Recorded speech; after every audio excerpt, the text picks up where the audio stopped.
টানা ১৬ বছর বাছুর ছাড়াই দুধ দিচ্ছে আজব এক গাভী। কোনো প্রজনন বা প্রসব না করেই ১৬ বছর ধরে প্রতিদিন ১.৫ থেকে ২ কেজি করে দুধ দিয়ে যাচ্ছে এই গাভী।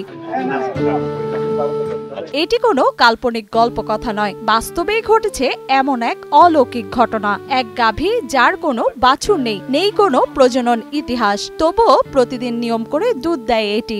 এটা একটা অর্থাৎ ভগবানের দান। এটা জন্মগ্রহণ করার সময় ভগবান তার মধ্যে এমন একটা শক্তি দিয়ে দিছে, সে কোনো পুরুষের সঙ্গ নিবে না, কিন্তু সে নিজেই তার সেই মধ্যে সে বাট সৃষ্টি হবে এবং দুধ সৃষ্টি এবং এই দুধ ঠাকুরের কাজে পূজার কাজে ব্যবহৃত হবে। এটা ভগবানের থেকেই সে প্রাপ্তি হইয়া তারপরে পৃথিবীতে জন্মগ্রহণ করছে। সাধারণত গাভী বাছুর জন্ম দেওয়ার পরেই দুধ দেয়া শুরু করে আর ৩ থেকে ৬ মাস পর্যন্ত দুধ দিয়ে থাকে, তারপর দুধ দেয়া বন্ধ হয়ে যায়। কিন্তু কোনো প্রজনন ও বাছুর জন্ম দেয়া ছাড়াই পুরো বছর জুড়েই দুধ দিয়ে যাচ্ছে এই গাভীটি। সে হয়তো মানুষের জন্ম করে নাই, কিন্তু সে কিন্তু দেবতার কাজে ঠাকুরের কাজে তার নিজেকে সে উৎসর্গ করতে পেরেছে। এটাই হলো তার বড় অবদান। আজব এই গাভীটি একটি মুসলিম পরিবারের বেড়ে উঠলেও বর্তমানে লালন পালন হচ্ছে কুমিল্লার একটি হিন্দু পূজা মণ্ডপে। স্থানীয়রা তাকে কামধেনু মাতা বলে সম্বোধন করেন। একটা কৃষকের বাড়িতে এই বাচ্চাটা ছিল। যখন এটা বড় হয়েছে, বড় হওয়ার পর থেকে আস্তে আস্তে পাটগুলি বড় হইতেছে, দুধ জমতেছে, কিন্তু কোনো প্রকার ওই যে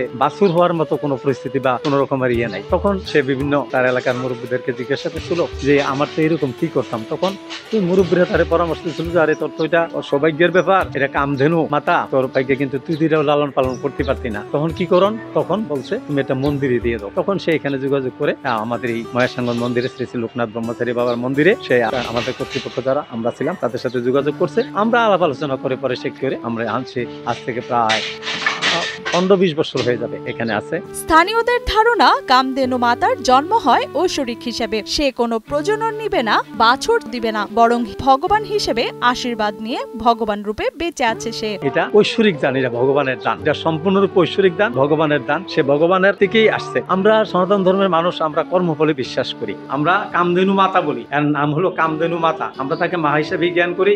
হিরন আরো মিনারেল ওয়াটার মাত্র ৫০ পয়সায় প্রতি লিটার।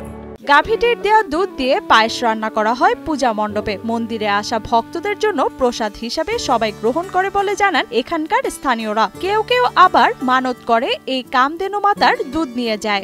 প্রতিদিন দুধ দেয় এবং এই দুধ আমরা পায়েস পাক করে বাবার ভোগের কাজে লাগাই এবং ভক্তদেরকে মধ্যে ইয়ে করি এবং অনেকেই মানত করে, মানুষই করে যে বাবার যদি একটু পায়েস পাই, এটাও করে অনেকে, এক একজনের এক এক মনোভাব ইয়ে করে। গাভীটির খাদ্য তালিকায় রয়েছে ভাতের মাড়, ভুসি, কলা ইত্যাদি। ক্ষুধা পেলে নিজেই ডেকে নেয় সেবকদের, আর তার যত্নে নিয়োজিত আছে ২ জন বিশেষ কর্মী। আমরা তার সেবা শুশ্রূষা সাধারণত ঘাস, খড়, তারপর আপনার মার, তারপর কলা, এগুলি দিয়ে করি। আর স্বাস্থ্যসম্মত সে অসুস্থ হইলে আমরা ভেটেরিনারি ডাক্তার ডেকে আনি। সে মুখে কথা বলতে পারে না, সুতরাং তার যত রকমের অসুবিধা আছে আমরা যতটা বুঝি ততক্ষণ আমরা খাওয়া দাওয়ার ব্যাপার বা চিকিৎসার ব্যাপার আমরা আমাদের এই মন্দিরের কমিটির পক্ষ থেকে আমরা সাধ্যমতো চেষ্টা করি সুস্থ রাখার জন্য, ভালো রাখার জন্য। এদিকে বিভিন্ন জেলা থেকে প্রতিদিন এই গাভীটিকে এক নজর দেখতে আসেন বিভিন্ন ধর্মাবলম্বীরা।